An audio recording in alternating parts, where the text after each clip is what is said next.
In Fairfield County, something new comes across my desk every day.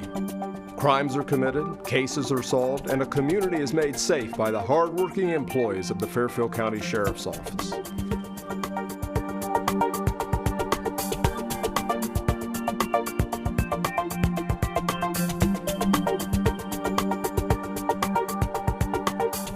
Welcome to This Week with Sheriff Dave Phelan, a weekly program on LancasterOhio.tv. We're also carried by a number of radio affiliates here in Lancaster. Do appreciate you, the viewers and listeners that join us each and every week. The program is actually produced at Fairfield Christian Academy.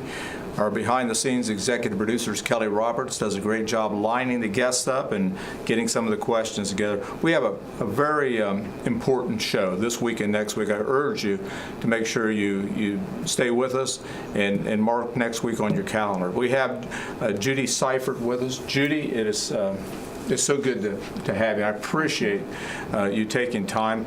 And Judy has a story to tell, Stephanie's story. And to kind of set this up, we're going to let you see a brief video, and we'll be right back after the video. Yeah, she was sweet. She was an angel. By all accounts, Stephanie Seifert was a beautiful person who could light up a room with her smile. She touched so many lives because of her kindness and because of the person she was. But that kindness would cost her life. I never dreamed this would happen. Never dreamed it.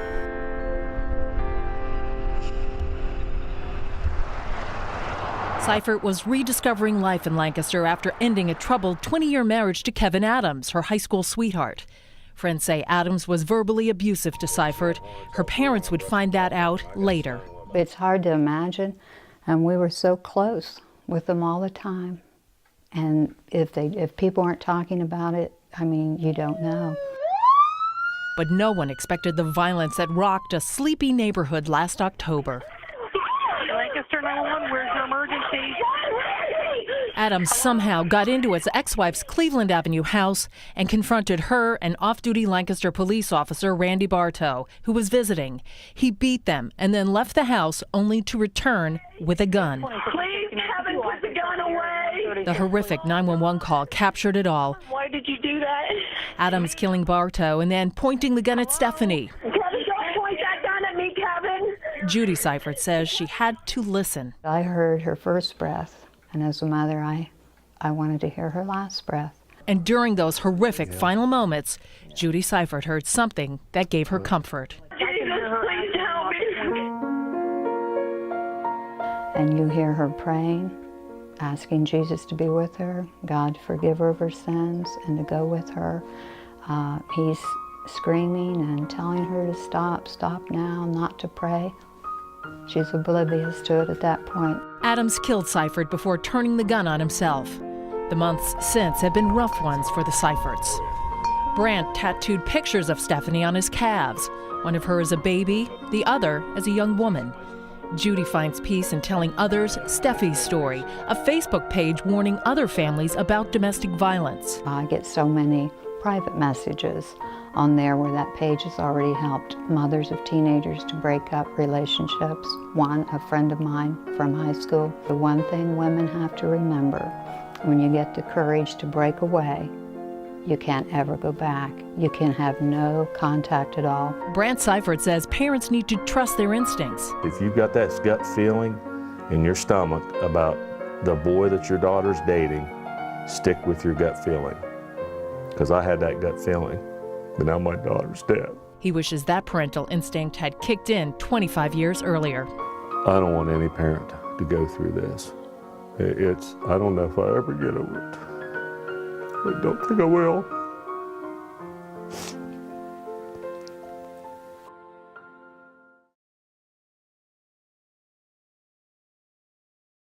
Certainly an impactful video, and again, Judy, welcome. And so, first of all, we talk about Stephanie's story. Tell us a little bit about you. You're from Lancaster? I was born and raised here. We lived here 42 years. Wow. 20 years ago, we moved to Hocking Hills. Moved down to Hocking Hills. Mm-hmm. And you and your husband had a daughter, Stephanie, Yes. who was tragically killed. And first of all, tell us a little bit about her growing up and her life. And Stephanie was our only child, of course, and she was and still is the center of our hearts and lives. And she had a typical childhood. She went to Sanderson Elementary. She became a cheerleader in 5th grade through her years at school. She was at Thomas Ewing and then Stanberry and then high school. went to Lancaster High School. Mm-hmm. And what year did she graduate? 1991. 1991, class of 91. And then she went on to have a couple children. She did. Your grandchildren? She did. She was in her early 20s the assistant manager at the community bank there on Fair or on Columbus and Wheeling.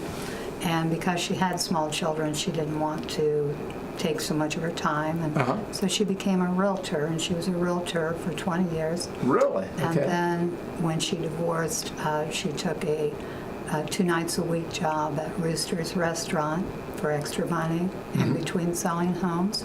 And that ironically, that's how most people remember her, is from Rooster's Restaurant. Well, and I understand that because, places you frequent and things like that, you get to know the people and almost like an extended family in some instances. So we saw the video, and so that evening, as I understand, she had just been divorced about 5 months. Yes. And then her ex-husband came and forced entry into the home. There was no forced entry. Okay, there wasn't forced So they're entry. wondering how he did get in, if the door had been left unlocked, if he had had a key made, but there was no forced entry. Somehow he got in. And then tragically, he entered the home and he killed Stephanie. And He beat Officer Bartow almost to death. okay, And for the first time, he was never violent with Stephanie, but he beat her that night.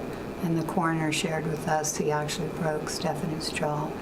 You hear Randy and Steffi preparing to go to the Fairfield Medical Center for attention. They thought it was over. He had left the house. There's like 40 seconds of Steffi breathing so hard. She, what she'd just been through. And she goes to the door for some reason, meets him coming in with a gun. He goes back, he beats Randy again, overpowers him, shoots him.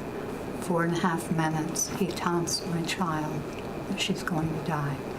During that time, God is so faithful. Steffi walked away from the Lord. She felt her life, he had let her down, it had gotten hard. And so from about March until October of 2012, she wasn't where she should have been with the Lord.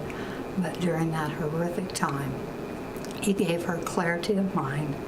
She considered her eternal soul. And you hear her asking God to forgive her of her sins. And very faintly, you have to really listen in there. You hear her say, Jesus, will you please go with me? It doesn't heal me, but I know someday I'll see her. That's right. It gives you some hope and assurance that when she accepted Christ as or say recommitted her life in those last minutes of her life. The love of God. Yes. And so that you will see her again. Yes. So. And so that's Steffi's house. It's giving purpose in tragedy. And you speak about Stephanie's house, and so let's tell us what Stephanie's house is, and we understand what started it, why you had a heart for that. So tell us a little bit about what Stephanie's house is. Okay, we're not a shelter. We're a command center, and we get the tools, the contacts, and the information to women to empower them to make choices for themselves and become survivors. We believe the courts punish, the police punish, and shelters help, but the ultimate choice is a woman. She's got to pull that strength out. She's got to make that decision, and only she can do it. And so we just give them the information and stay with them, listen to their story, and let them know you've got that in there, but only you can do it. And then, statistically, I see her one out of 4 women experience domestic violence. 1 out of 3 now. 1 out of 3 now? 1 out of 3 Okay. now, yes.